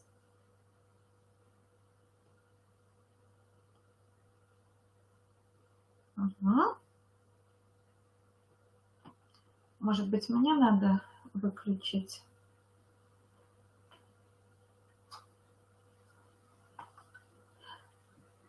Угу. Коллеги, пока подключается Сергей Александрович, с удовольствием отвечу на ваши вопросы. Прошу писать их в чате или вот в разделе «Вопросы», как вам удобнее. Да, Елена Валерьевна, спасибо вам огромное за ваш интерес.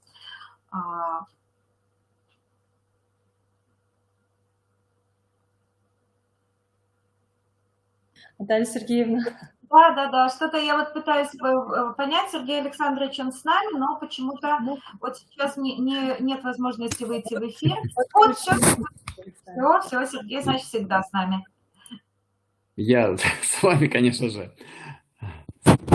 Спасибо большое за то, что мне дали в конце.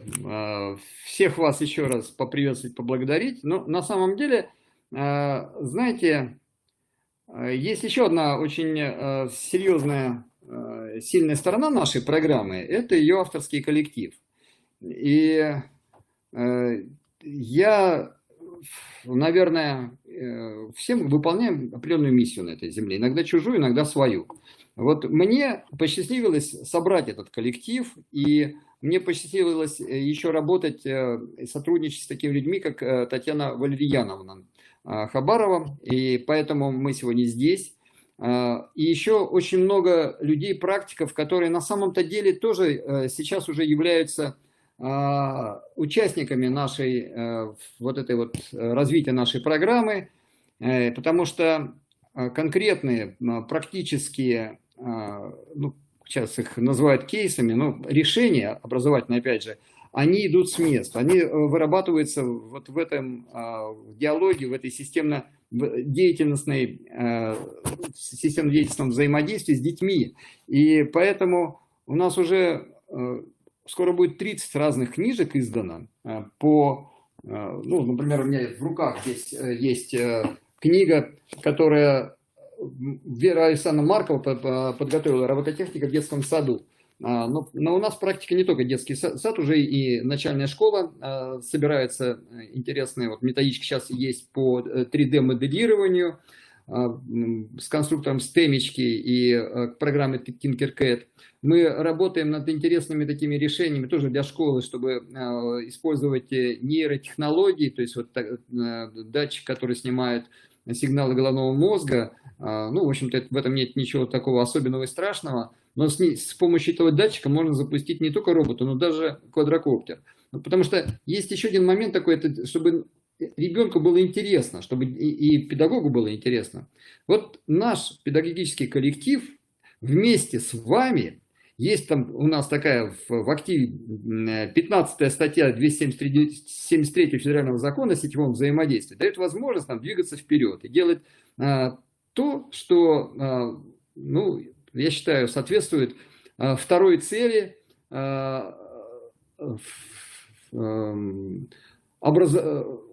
проекта национального образования, то есть делать наше образование одним из лучших в мире. Уверен, что мы на нашем, вот, на дошкольном уровне и в начальной школе это сумеем сделать.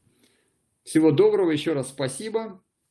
Я не знаю, есть ли там вопросы, которые меня касаются. Спасибо большое. Были вопросы, я по ходу отвечала, да. Угу. Спасибо большое, Сергей Александрович, за такие замечательные слова и вообще за такую замечательную программу, потому что авторы у вас действительно хорошие. Они, во-первых, все очень разумно умные, потом они очень любят работать с людьми, то есть объяснять, пояснять, сопровождать. Мы это знаем на примере Веры Александровны Марковой, Натальи Сергеевны, поэтому огромное вам спасибо. И, конечно, то оборудование, которое производит ваша компания, оно действительно позволяет решать, как вы очень правильно сказали, самые современные задачи, которые стоят перед системой образования. Поэтому спасибо вам огромное, да, вас там уже кто-то спрашивает, поэтому спасибо за то, что тоже всегда идете навстречу. И я думаю, что, конечно, нам очень хочется, чтобы в Республике Коми у нас с уровня дошкольного образования, STEM-образования перешло на уровень начального общего образования. Хочется, потому что 3 детских сада работают, и они хотят тоже видеть свой немножко как бы результат, успех свой, да, свое продолжение вот такое. Сергей Александрович, у меня пока вопрос к вам, наверное, один, а потом у меня еще к Наталье Сергеевне есть вопросы. Скажите, пожалуйста, а дальше, то есть для средней школы что-то планируется у вас? Я думаю, что это естественным образом будет, потому что вот сейчас у нас даже новая разработка, которую мы делаем с командой из Санкт-Петербурга, с компанией Robotrack и Brain Development.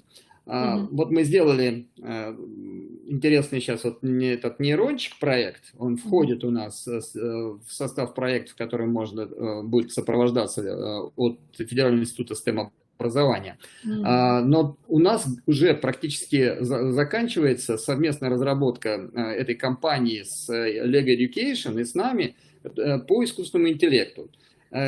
Можно пытаться ее освоить, эти вот нейросети. У нас даже на эмблеме института нашего, который мы сейчас еще только утверждаем через патентные, так сказать, процедуры проводим. Там один из символов – это нейросеть, посвященная как раз искусственному интеллекту. Вот, поэтому мы, конечно же, будем выходить в среднюю школу. Возможно, что при этом не Элтикудец будет, а какая-то другая компания с тем самым локомотивом, который будет собирать людей, там,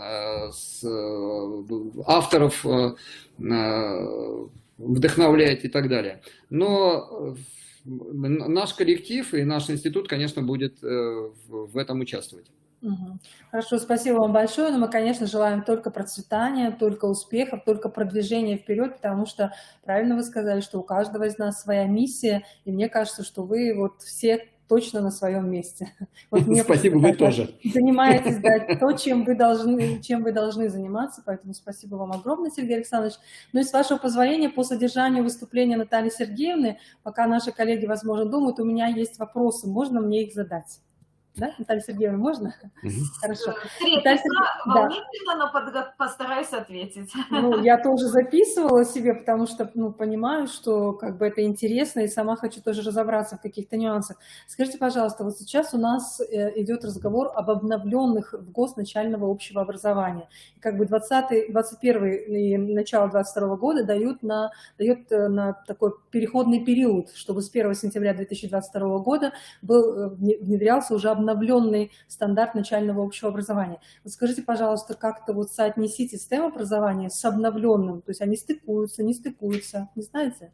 Да, они стыкуются, и дело в том, что мы, вот, наверное, здесь две позиции хочу очертить. Во-первых, в данном случае нам было легче, потому что программа для начального общего образования, вот именно текст, я имею в виду методических пособий, он оформился окончательно вот в текущем году, уже вот последние буквально месяцы, то есть у нас была возможность сразу соотносить со всеми современными требованиями. Вот, программа реализовалась последовательно. Она изначально разработана была для 2 уровней, но сначала очень поэтапно и системно мы вошли на уровень дошкольный, а потом вместе с нашими детками выросли к начальной школе. И второе, что я хотела бы сказать, вот я старалась в ходе выступления подчеркивать, что программа очень гибкая, очень вариативная, и, извините за такое высказывание, очень не жесткая, не нормативная, поэтому в данном случае она легко встраивается вот в такую динамичную нашу изменяющуюся практику. Хорошо, спасибо вам большое. Я еще добавлю только 2 слова, что один из моментов, который сейчас очень в тренде, это воспитательная работа. И вообще все отмечают, и вчера даже вот на этот самый Елена Бунина тоже сказала, что STEM – это движение ребенка к счастью. Нас этот вопрос очень интересует. Вот я сейчас бросил там свою последнюю статью, которая опубликована в нашем сборнике МГПУ, ИППУ, МГПУ. И я думаю, что мы превратим вот эту идею, которая в этой статье имеется, в некую воспитательную технологию. И это будет тоже связано, конечно, с использованием STEM-технологий. Хорошо, спасибо. И еще, Наталья Сергеевна, у меня, знаете, какой вопрос к вам? Вот если на уровне дошкольного образования в детских садах, но это наш пример, да, как бы нашего региона, создаются STEM-лаборатории, либо игротеки. Ну, вот у нас 2 детских сада, там в одном STEM-лаборатории, если я не ошибаюсь, Наталья Витальевна меня поправит, она здесь, да. Во втором у нас там Академия наук, по-моему, но это как бы такое наименование STEM-лаборатории, а в 3-м детском саду у нас просто игротека. Ну, вот они так решили сделать, то есть игротеку. Что предлагается в начальном общем образовании? То есть такой же формат или другой, да? Я хотела бы подчеркнуть, что вот этот формат создания STEM-центров в детских садах, ну, имеющих разное название, это уже, как Сергей Александрович подчеркнул, это уже вклад наших практиков. То есть так оказалось удобнее организовывать работу, то есть аккумулируя вот каким-то образом среду в одной или нескольких локациях. Что касается школы, то здесь ситуация следующая. Если мы говорим о реализации внеурочной деятельности, а мы о ней говорим, то есть программа рассчитана на внеурочную деятельность, то, конечно же, тоже необходимо предположить, что некие помещения с оборудованием для среды, они понадобятся. Ну, тоже вот медиаведение или еще какие-то модули я могу сейчас привести в пример. Но если мы, Татьяна Валерьяновна, говорим о той модели, когда школа, вот, как это сказать, последовав рекомендации авторов, реализует в рамках урочной деятельности, то необходимая среда, она амплифицирует урок. То есть эти пособия, например, по математике, по исследовательской деятельности, они находятся в классе, они приносятся в класс. Сергей Александрович, наверное, добавит? Я добавлю только то, что, вы знаете, если на дошкольном уровне мы прошли, конечно, успешно апробацию, и сейчас внедрение уже идет на каком-то другом уровне с участием регионов, в том числе и вашего, когда мы уже черпаем, может быть, и даже создали журнал для того, чтобы распространять этот опыт, то в школе мы сейчас начинаем очень активно работать, и вот мы очень надеемся, например, на наш подмосковный город Ногинском, потому что там подобраны 12 школ комплексов детский сад школа, и на их базе при поддержке администрации, естественно, и системы образования, будет вестись такой достаточно широкомасштабный эксперимент по тому, как и в том числе и в каких формах внедрять STEM в начальную школу. И какой будет результат с точки зрения, как это будет, там будут свои метрики, свои способы. На самом деле в школе достаточно много всего измеряется. Там достаточно системно определяется и успеваемость, и другие показатели образования детей, мотивация очень интересный параметр. Поэтому мы ждем, что там появятся такие серьезные предложения, как это должно быть. По крайней мере, для дошколки у нас есть прям целая запись Марины Викторовны Логиновой. Она у нас и на ММСО выступала. Она просто копилку создала разных вариантов использования STEM-образования на дошкольном уровне. Но это здесь, Сергей Александрович, если говорить о Марине Викторовне, это модели внедрения, а я так поняла вопрос Татьяны Валерьяновны именно о физически, где находится оборудование, необходимо ли отдельное помещение, но я думаю, что мы постарались ответить сейчас с Сергеем Александровичем на этот вопрос. Спасибо большое. Наталья Сергеевна, еще у меня, знаете, такой вопрос, потому что я на него пока не нашла ответ в вашем выступлении. Вы сами про это заговорили, что вы сказали, что есть модуль лего-конструирования, но сейчас его можно назвать STEM-конструирование. Немножко поясните, пожалуйста, почему? Я думаю, может, даже Сергей Александрович, вы лучше ответите, да? Знаете, там есть две составляющие ответа. Значит, первая составляющая, что, конечно же, конструирование – это не только лего. Это, я думаю, Татьяна Валерьевна, вы можете самостоятельно мне проиллюстрировать, почему это так. И когда мы брали лего, то были на это очень серьезные основания, и мы о них не жалеем. И сейчас лего-конструирование у нас все равно является основной модуль по конструированию в STEM на дошкольном образовании. Но второй есть момент. Нас сейчас достаточно твердо ведут к импортозамещению. Лего пока не захотела производить свои конструкторы, свои педагогические решения образовательные на территории России. Думаю, что в ближайшие 10-20 лет это нам не грозит. Поэтому мы ищем альтернативы. Есть такие альтернативы, развивается наше отечественное конструирование. У нас есть свой конструктор «Стемечки». И мы надеемся вас с ним познакомить, если вы еще не познакомили.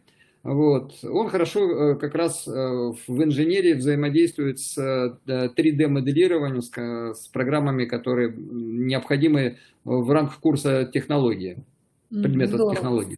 Здорово, да. Сергей Александрович, я поняла, то есть суть, когда вы сказали про импортозамещение, я суть эту уловила, я ее поняла, спасибо вам большое. И Наталья Сергеевна, наша площадка как раз пишет, Наталья Витальевна Маркус, она руководитель творческой группы вместе с Натальей Ивановной, поэтому благодарят. Смотрите, пишут, что интерес у учителей очень большой. И я говорю, это первый, наверное, город, где у нас, возможно, появится именно то, что связано с системой образования младших школьников. Да. Прекрасно. Да, Наталья, ну, мы тоже очень надеемся. Еще, знаете, у меня такой вопрос, вот, Наталья Сергеевна, Сергей Александрович, к вам.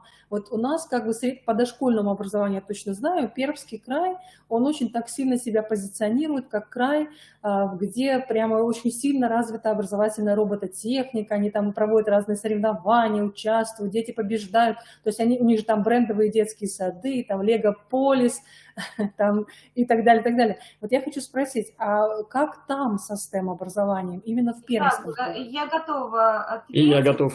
Да, Давай, тогда... отвечайте. Нет, ladies не first. Вы, пожалуйста, Сергей Александрович, а я дополню.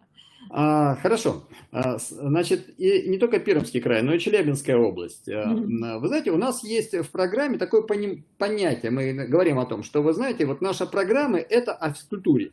А кому нужен спорт высоких достижений, то лучше идите, в основном занимайтесь доп. Образованием. В системе доп. Образования там все-таки далеко не все дети могут находиться в этой среде, и не всем по разным причинам это показано. Вот. Или показано, точнее, каждый ребенок по-своему талантлив, и у него есть свои склонности, но это не обязательно должна быть робототехника. Вот. Это как бы первая часть. Поэтому то, что в Перми и в Челябинской области, это очень серьезное развитие именно доп. Образования. Так же, как и в Ленинградской области, точнее в Питере и во многих других местах. С другой стороны, у нас робототехника – это один из 6 модулей на дошкольном уровне, один из 5 вместе с искусственным интеллектом на уровне начальной школы. И одна из сильных сторон, чем мы отличаемся, скажем, от интересной программы «Икоренок плюс» в Челябинской области, там Елена Сергеевна Комарова, по-моему, ее там создавала вместе с коллегами, вот, что у них более узкая программа, но она и направлена больше на доп. Образование. Там конструирование и робототехника. Это важные 2 компонента, но это у нас, даже если взять туда еще и нашего Фрёбеля отнести, то это будет половина только всего STEM. Мы считаем, что STEM должен быть вот, не только даже познавательное развитие, но мы уходим и в другие области, а в начальной школе это тем более не только робототехника. Робототехника это там гораздо важнее, на мой взгляд, например, математика.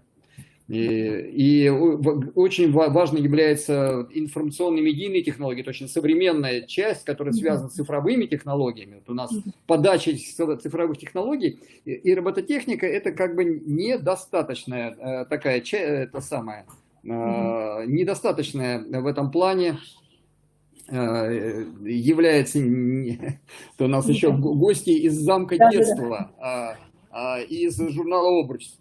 Да, одновременно в нашей лаборатории. Привет коллегам передать. Да, спасибо. К сожалению, я их не провожу даже, потому что мне, ну, как бы больше ответственности с общения с вашей республикой. Вот, поэтому, заканчивая свою мысль, робототехника – это здорово, но это слишком узко для того, чтобы решать наши задачи. Я поняла, то есть как бы они пока не дошли до этого. Вот, я как раз хотела добавить, что вот сейчас у нас очередной поток курсов повышения квалификации. Мы 6 потоков курсов совместно с РАО провели, и сейчас идет 5-й поток наш, свой уже. И у нас большое количество заявок от педагогов Пермского края. Вот они активно начинают приходить на наши курсы по STEM-образованию. Поэтому ждем, любим их, ждем. То есть они поворачиваются тоже в эту сторону, потому что, видимо, уже какое-то насыщение, наполнение той деятельностью, которая была, и хочется развития, хочется какого-то другого. Да, это очень хорошо. Но у меня вопросы иссякли, поэтому если у наших коллег еще есть какие-то вопросы к авторам, к Сергею Александровичу, к Наталье Сергеевне, уважаемые коллеги, вы можете задать их. Если есть что-то, может быть, наши площадки что-то хотят спросить, да, в рамках именно STEM-образования, давайте немножечко тоже еще подождем, уважаемые коллеги. Ну, а так, конечно, интересно, все очень интересно, очень так современно, как я говорю, достойно, эффективно, потому что мы-то судим ведь по нашим детским садам, то есть насколько они довольны, насколько довольны педагоги, руководители, насколько хорошо детям, насколько нравится родителям, да, то есть вот как бы вот мы-то судим так. Мы так судим о работе, что происходит на наших инновационных площадках. Поэтому, ну, здорово. Поэтому спасибо вам огромное. Ну, по всей видимости, вопросов нет. Поэтому, Сергей Александрович, Наталья Сергеевна, спасибо вам за то, что вы пошли нам навстречу, что мы устроили такие 3 дня прекрасных, профессиональных, интереснейших встреч. Записи у нас остаются, записи эти будут тиражироваться в любом случае. И теперь, например, тем учителям начальных классов, которые пока еще не знают, что такое STEM-образование, можно дать рекомендацию послушать даже вот этот наш семинар, и у них уже будет представление, чтобы вам, ну, просто тоже как-то сэкономите силы и ресурсы, и вы также можете пользоваться всеми записями всех наших дней в своих профессиональных целях. Поэтому, если что-то хотите сказать еще для наших педагогов, Сергей Александрович, Наталья Сергеевна, которые сейчас пока еще с нами, вы можете обратиться к ним, ну и мы на этом будем завершать. Если есть что-то сказать для них персонально. Спасибо вам большое. Вы знаете, вот это настолько такой источник творческой энергии, ваша реакция, потому что ну, мы работаем за идею, а идея должна питаться теми, кто ее ценит и кто ее обогащает. Вы как раз та самая аудитория. Огромное вам спасибо. Замечательные слова, присоединяюсь. Хочу сказать, что, простите, но не могу сдержаться, Усинск уже в нашем сердце, Усинск везде первый по всем нашим видам активности, и очень хотелось бы, конечно, чтобы присоединились и другие города активно вашей прекрасной республике. Да, Вот. да. И надеемся, конечно, и на очные приезды. Я думаю, что просто это вопрос времени, уважаемые коллеги, потому что сами знаете, что вот темп движения разных регионов, разных муниципальных образований, разных образовательных организаций, он очень неравномерный. Поэтому, может быть, кто-то сейчас начнет, кто-то через год к вам подтянется. Поэтому я думаю, что каждый всегда принимает решение тогда, когда он созревает до этого. Это правильно. Ну, вот Наталья Витальевна тоже, да, вот она подтверждает мои слова. Но мы видим, спасибо, Наталья Витальевна. Да, деятельность наших стемовцев мы видим по нашей официальной группе на Фейсбуке, поэтому как бы, ну, я говорю, все наши площадки, они работают с полной отдачей, потому что степень ответственности того, что они делают, она очень большая. Ну, а вам огромное спасибо за то, что вы их научно, методически, психологически, педагогически сопровождаете, потому что есть пособия, есть поддержка, есть личные какие-то беседы, есть просто помощь, ну и то, где они могут развернуться, показать свои разные варианты. Вот еще маленькое замечание. Вот там пишут, что это вопросы финансирования. Мы это прекрасно знаем. И я обращаю внимание, что поскольку сейчас STEM в тренде, вот я, если вы не слышали, то повторюсь, что, может быть, даже потом дам ссылку на фонд, вот, который работает с Яндексом, и там открыто просто конкурс на гранты. Поэтому, если правильно представить вашу работу, то я думаю, и это, кстати говоря, не первые такие гранты, которые выдаются на ну, вот, инновационное направление, которое имеет конкретные совершенно цели, понятные и инструменты для решения задач, у нас это все есть. И всегда мы готовы написать там ходатайство, поддержку и так далее. Мы это делаем иногда. Да, вот я как раз, простите, Татьяна Валерьевна, хотела Сергею Александровичу именно это же сказать, что у нас целый ряд уже таких примеров, когда мы помогали дошкольным образовательным организациям, и видео записывали в поддержку, и с документами помогали, и люди выигрывали гранты и на 3 миллиона, и на миллион, и на 500 тысяч, и это разные небольшие, ну, и небольшие города, и сельские детские сады. Мы тут тоже в вашем распоряжении в плане... И, кстати говоря, часто бывает это в регионах, не только в федеральные какие-то там монстры. Да. Мы знаем, сейчас вообще финансирование системы образования очень хорошее. Сейчас огромное количество финансов выделяется под разные проекты, даже ну, государственные очень много. Там вот сейчас везде во всех регионах создаются, как вот, допустим, у нас Центр непрерывного повышения мастерства педагогических кадров, да. То есть там много всего сейчас делается, поэтому даже те же самые консультационные центры, гранты, под которые наши детские сады, наши школы выигрывают, там тоже можно рассмотреть, но там надо подумать, как это сделать. Поэтому если руководитель будет желать, я думаю, что вообще преград никаких сейчас нет. Ставьте Поэтому спасибо. цели, и вы их добьетесь. Да, да. Хорошие слова, Сергей Александрович. Большое вам спасибо. И вам тоже спасибо за вдохновение, за поддержку, ну и за то, что мы вместе на каком-то промежутке жизни.